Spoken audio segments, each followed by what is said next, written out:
20 जनवरी 2026 को दोपहर लगभग 12:30 बजे के आसपास न्याय फलदाता कर्म फलदाता शनिदेव ने अपना नक्षत्र परिवर्तन कर लिया। शनिदेव अभी तक गुरु के पूर्वा भाद्रपद नक्षत्र में गोचर कर रहे थे और इन्होंने अब उत्तरा भाद्रपद नक्षत्र में गोचर करना शुरू कर दिया है, जो कि इनका अपना स्वयं का नक्षत्र है। कोई भी प्लेनेट तब महत्वपूर्ण हो जाता है, बलशाली हो जाता है, जब वो अपने स्वयं के नक्षत्र में गोचर कर रहा होता है, अर्थात अपने घर में मौजूद होता है।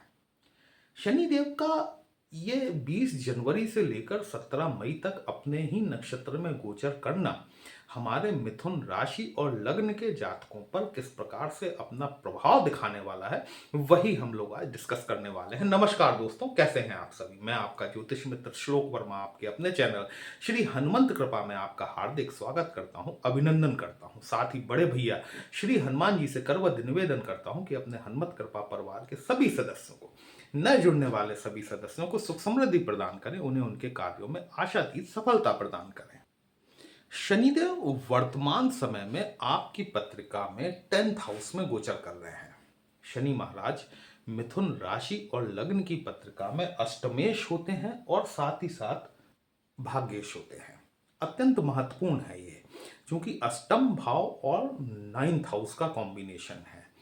8th हाउस चूंकि प्लैनेट दो भावों का स्वामी है, अष्टम के साथ साथ आपके भाग्य भाव का स्वामित्व भी इनके पास में है, तो कहीं ना कहीं ये उतने ज़्यादा खराब सिचुएशन वाले प्लैनेट आपके लिए नहीं रह जाते, क्योंकि ये आपके भाग्येश भी बन जाते हैं। और यही भाग्य भाव का स्वामी जब 10th हाउस में गोचर कर रहा है, जो कि जल तत्व की राशि है, उत्तरा भाद्रपद नक्षत्र स्वयं जो है ये मीन राशि के अंतर्गत आता है। मतलब जहां शनि गोचर कर रहे हैं वह भी जल तत्व की राशि है, जहां पर नक्षत्र है वह भी जल तत्व की राशि है, लेकिन शनिदेव स्वयं वायु तत्व से रिलेट करने वाले प्लैनेट है। मतलब जल तत्व में लहरों में कुछ ना कुछ उछाल आना तो पॉसिबल है। और शनि महाराज चूंकि दशम भाव में गोचर कर रहे हैं, आपका कर्म क्षेत्र है, गुरु की राशि मीन राशि, आपकी पद प्रतिष्ठा मान मर्यादा आपके कर्म क्षेत्र से जुड़ा हुआ भाव है। और ये जो लहरों में जो उछाल आने वाला है, ये आपके 10th हाउस में ही आने वाला है। वीडियो कहीं भी अच्छा लगे, कमेंट बॉक्स में जय श्री राम लिखेंगे, आपको भी अच्छा लगेगा, हमें भी अच्छा लगेगा आपके लिए इस तरह से विश्लेषण लेकर आने के लिए। देखिए, ये जो 3 का अंक लिखा हुआ है ना, ये इस बात को दिखाता है कि या तो आपकी राशि मिथुन है या फिर आपकी लग्न मिथुन है। उत्तरा भाद्रपद नक्षत्र शनि का अपना स्वयं का नक्षत्र है, जल तत्व के अंतर्गत आता है, स्ट्रॉन्ग डिसीजंस को दिखाने वाला नक्षत्र है। बेसिकली ये नक्षत्र हीलिंग को रिप्रेजेंट करता है।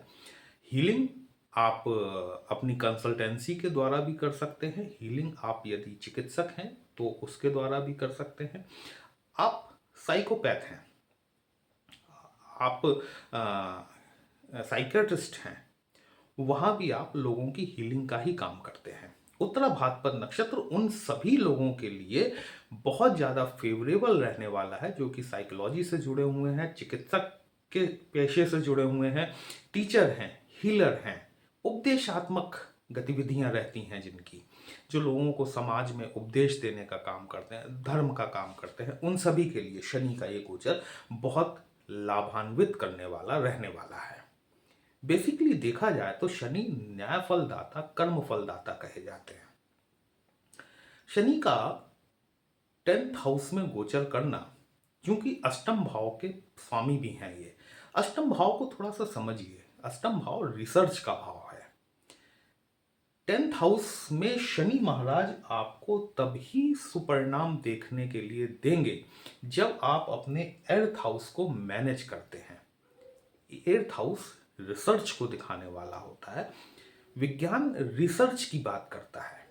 रिसर्च मतलब बार बार खोज, बार बार पड़ताल। कई बार ऐसा होता है कि हम किसी चीज में जाकर अटके हुए हैं, चीज हमारी आंखों के सामने होती है लेकिन हम बार बार उसे मिस कर जाते हैं। कोई मैथ का कोई कैलकुलेशन है हम नहीं कर पा रहे हैं, हर बार हम एक मिस्टेक कर जाते हैं, कोई हम कंप्यूटर की फाइल, कंप्यूटर की कोडिंग कर रहे हैं, कोई प्रोग्रामिंग कर रहे हैं, हम लगातार एक मिस्टेक करते जा रहे हैं। शांत मन से जब हम सोचते हैं कि गलती कहाँ हो रही है, काम छोड़ना पड़ता है, उस समय काम थोड़ी देर के लिए विश्राम देते हैं, शांत मन से सिर पीछे लगा के सोचते हैं आंखें बंद करके, और गलती हमारी पकड़ में आ जाती है। ये जो गलती पकड़ना है ना, यही अष्टम भाव है, यही रिसर्च है। जब आप अपने कर्म क्षेत्र में इस अष्टम भाव को अपना लेंगे, निश्चित तौर पर शनि महाराज आपको फायदा दे जाएंगे। वो सभी जातक जो कि टैक्स कंसल्टेंट हैं, चार्टर्ड अकाउंटेंट्स हैं, उत्खनन से रिलेटेड काम करते हैं, माइनिंग से रिलेटेड, कंप्यूटर की कोडिंग से रिलेटेड काम करते हैं, गुप्तचर संस्थाओं सेवाओं से जुड़े हुए हैं, शनि महाराज उनको डेफिनेटली यहाँ पर बहुत बढ़िया परिणाम देने वाले हैं। कंप्यूटर से रिलेटेड लोगों के लिए, इंटरनेट से जुड़े हुए लोगों के लिए बहुत बढ़िया यहाँ पर सोर्स बनने वाला है। लेकिन शनि का दशम भाव में गोचर करना, देखिए शनि जिस भाव में बैठते हैं वहां पर आपसे एक्स्ट्रा एफर्ट्स की डिमांड करते हैं, वो एक्स्ट्रा एफर्ट्स आपको अपने अष्टम भाव में डालने पड़ेंगे, अन्यथा ये शनि महाराज आपके दशम भाव में उठापटक भी करवा सकते हैं। शनि मई तक, 17 मई 2026 तक आपकी जॉब में ट्रांसफर भी करवा सकते हैं या फिर स्थानांतरण भी करवा सकते हैं। ये यहाँ पर एक देखने वाली विशेष बात रहने वाली है। शनि को 3 दृष्टियां प्राप्त होती हैं दोस्तों, तीसरी, 7वीं और 10वीं दृष्टि। 7वीं दृष्टि तो सभी के पास में कॉमन होती है, लेकिन तीसरी और 10वीं दृष्टि शनि महाराज को स्पेशली दी गई है। न्याय फलदाता है ना, कि न तो कोई नजदीक का बच पाए शनि के न्याय से तीसरी दृष्टि से, और ना कोई दूर का बच पाए 10वीं दृष्टि से। शनि की तीसरी दृष्टि जो है वो आपके 12वें भाव पर पड़ रही है। खर्च का भाव है, लाभ का भाव है, विदेशों से होने वाले लाभ का भाव है, आकस्मिक धन हानि को दिखाने वाला भाव है।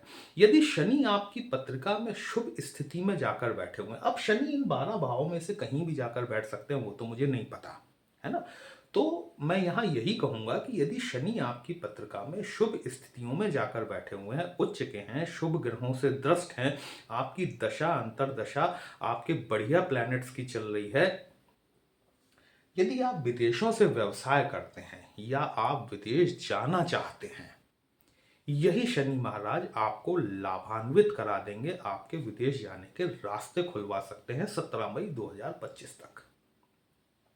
और यदि यही शनि आपकी पत्रिका में ठीक स्थिति में नहीं है, अपने नक्षत्र में गोचर के दौरान आपको आकस्मिक रूप से धनहानि करा सकते हैं, इस बात का ध्यान रखिएगा, या फिर किसी प्रकार के वाद विवाद, कोर्ट कचहरी, मुकदमेबाजी में भी आपको फंसवा सकते हैं, यदि शुभ स्थिति में नहीं है तो।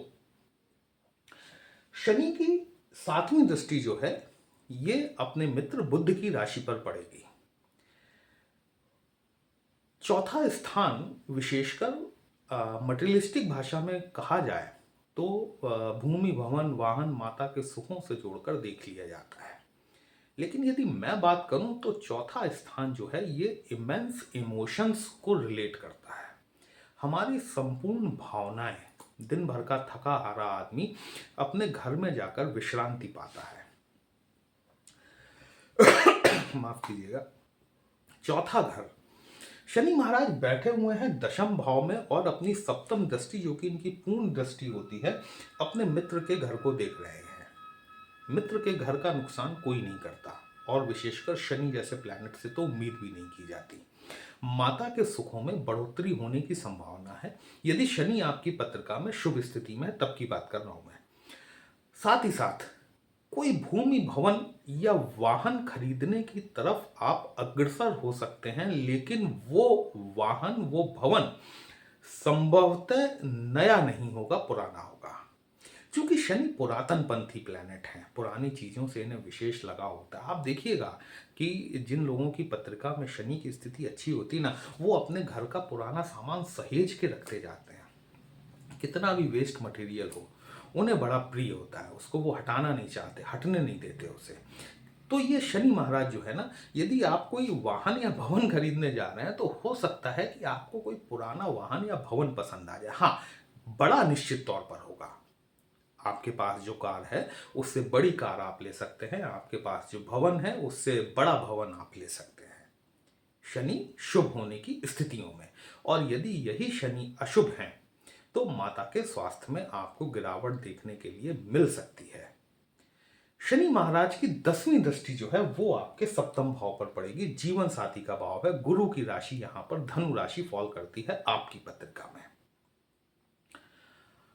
वो जातक जो कि विवाहेच्छुक हैं, जिनके शादी से रिलेटेड बातचीत चल रही है, 17 मई 25 के दौरान यदि उनकी शुभ प्लैनेट की दशा अंतरदशा चल रही है तो यही शनि महाराज आपका विवाह संबंध पक्का कराने में आपकी मदद करने वाले रहने वाले हैं। अपने बिजनेस को एक्सपेंड करवा सकते हैं। 7th हाउस जो है ये न सिर्फ आपके जीवन साथी दाम्पत्य जीवन को दिखाने वाला होता है बल्कि ये आपकी सामाजिक स्थिति को भी दिखाने वाला होता है। यदि आप पॉलिटिक्स में जुड़े हुए हैं, राजनीति में जुड़े हुए हैं, सप्तम भाव में देखिए शनि हमेशा समाज के निचले तबके को रिप्रेजेंट करता है। मैं यहां पर वर्ण व्यवस्था पर आधारित बात नहीं कर रहा हूं, मैं समाज के उस लेवल की बात कर रहा हूं जहां पर कि नितांत आवश्यक होता है सहयोग पहुंचना। तो यहां पर आप अपनी पॉलिटिक्स में यदि आप उन लोगों को जोड़ते हैं जो कि समाज में बिल्कुल निचले लेवल पे स्टैंड करते हैं, शनि आपकी पत्रिका में शुभ स्थिति में है, शनि का 10th हाउस में गोचर आपको राजनीतिक क्षेत्र में सफलता दिलाने वाला हो सकता है। साथ ही साथ यहां पर आपका कोई व्यवसाय है, कोई आप नई पार्टनरशिप क्रैक करना चाह रहे हैं, बिल्कुल शनि महाराज 17 मई तक ये आपकी पार्टनरशिप डील जो है क्रैक करवा सकते हैं।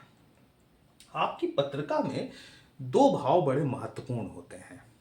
एक तो स्वयं आपका भाग्य भाव जिसके स्वामी आपके शनिदेव बनते हैं। शनिदेव उत्तरा भाद्रपद नक्षत्र में गोचर कर रहे हैं। यदि आपको अपने जन्मकालिक शनि के नक्षत्र का नहीं पता तो उत्तरा भाद्रपद नक्षत्र का जो वृक्ष होता है वो नीम का पेड़ होता है। यदि इस नीम के पेड़ की आप सेवा शुश्रूषा शुरू करते हैं, देखिए पीपल का पेड़ एक सर्वमान्य पेड़ है। महाभारत में श्री कृष्ण ने कहा, गीता में श्री कृष्ण ने कहा है कि वृक्षों में मैं पीपल, वो सभी के लिए हो गया। लेकिन यदि आपको अपना जन्मकालीन शनि का नक्षत्र पता है तो आपको उस नक्षत्र से रिलेटेड वृक्ष की पूजा करनी चाहिए। यदि आपको नहीं पता है तो आप उत्तरा भाद्रपद नक्षत्र का जो वृक्ष होता है वो नीम का पेड़ होता है। जिस तरीके से आप तुलसी पे दीपक लगाते हैं उस तरीके से यदि आप नीम के पेड़ की सेवा शुश्रूषा करते हैं, उस पर शनिवार के दिन से दीपक लगाना शुरू करते हैं, शनिदेव उत्तरा भाद्रपद नक्षत्र में गोचर के दौरान आपको निश्चित तौर पर लाभान्वित कर जाएंगे। दूसरी चीज, आपकी पत्रिका में जो आपके पंचमेश होते हैं ये आपका लक्ष्मी स्थान होता है, ये आपका विष्णु स्थान होता है। तो शनिदेव की आराधना के साथ साथ आपको शुक्र की आराधना करना भी, दैत्य गुरु शुक्र की आराधना करना भी आपके लिए उतना ही इंपॉर्टेंट हो जाता है। ओम द्राम द्रीम द्रोम सह शुक्राय नमः।